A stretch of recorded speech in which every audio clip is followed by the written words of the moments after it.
Now let me tell you about the storm that near took 3 men off the Burgeo Bank back in 1935. It was a calm July morning, the kind where the sea looks like hammered pewter and the gulls barely bother to flap. The men were working from a dory, wearing their wool sweaters, oilskins and rubber boots, the same gear every fisherman wore in those days. Their schooner, the Agnes Marie, sat anchored a short distance away.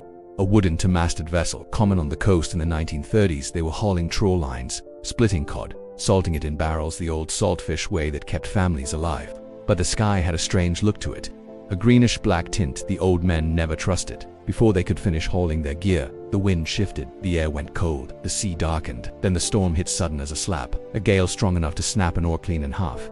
Waves crashed over the gunwales, the canvas sail tore away. The men bailed with old tins, trying to keep the dory afloat. Tom Keating, the oldest of the three, tied the painter rope around his waist. "If she goes over," he said, "we're not losing each other." They rowed with one oar, taking turns, hands bleeding from the rough wood.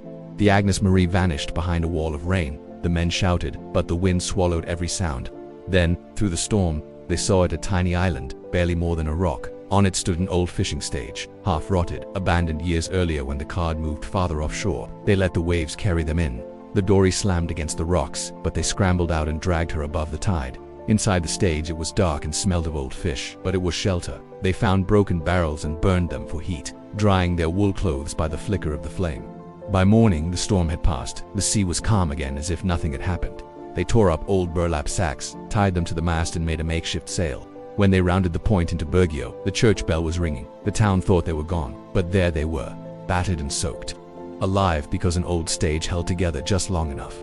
And to this day, the old-timers say, "Respect the sea, she gives, but she can take just as quick."